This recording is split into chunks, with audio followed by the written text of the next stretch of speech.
The naturalness of Bhakti Yoga and its central secret. Those who with constant attention always worship you, and those who worship the undifferentiated, the absolute, of these who are the greatest yogis? Arjuna asked of Sri Krishna. The answer was, those who concentrating their minds on me worship me with eternal constancy and are endowed with the highest faith. They are my best worshippers. They are the greatest yogis. Those that worship the absolute, the indescribable, the undifferentiated, the omnipresent, the unthinkable, the all comprehending, the immovable, and the eternal, by controlling the play of their organs and having the conviction of sameness in regard to all things, they also, being engaged in doing good to all beings, come to me alone. But to those whose minds have been devoted to the unmanifested absolute, the difficulty of the struggle along the way is much greater. For it is indeed with great difficulty that the path of the unmanifested absolute is trodden by any embodied being.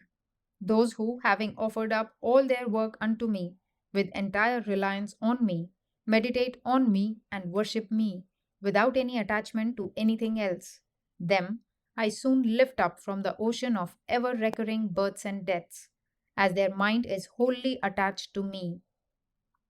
Jnana Yoga and Bhakti Yoga are both referred to here. Both may be said to have been defined in the above passage. Jnana Yoga is grand, it is high philosophy, and almost every human being thinks, curiously enough, that he can surely do everything required of him by philosophy. But it is really very difficult to live truly the life of philosophy. We are often apt to run into great dangers in trying to guide our life by philosophy.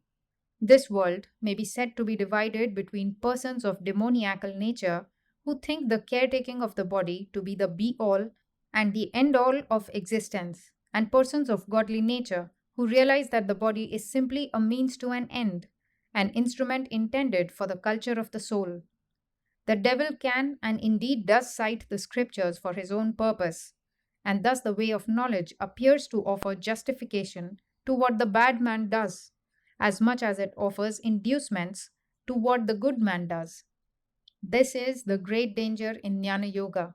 But Bhakti Yoga is natural, sweet, and gentle. The Bhakta does not take such high flights as the Jnana Yogi, and therefore he is not apt to have such big falls. Until the bandages of the soul pass away, it cannot, of course, be free, whatever may be the nature of the path that the religious man takes. Here is a passage showing how, in the case of one of the blessed gopis, the soul binding chains of both merit and demerit were broken. The intense pleasure in meditating on God took away the binding effects of her good deeds.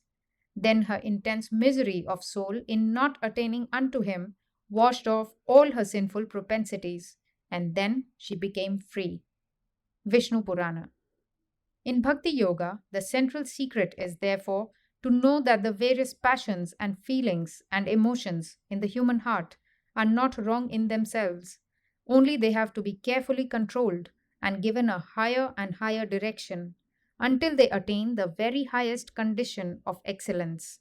The highest direction is that which takes us to God. Every other direction is lower. We find that pleasures and pains are very common and oft recurring feelings in our lives. When a man feels pain because he has not wealth or some such worldly thing, he is giving a wrong direction to the feeling. Still, pain has its uses. Let a man feel pain that he has not reached the highest, that he has not reached God, and that pain will be to his salvation. When you become glad that you have a handful of coins, it is a wrong direction given to the faculty of joy. It should be given a higher direction. It must be made to serve the highest ideal. Pleasure in that kind of ideal must surely be our highest joy. This same thing is true of all our other feelings.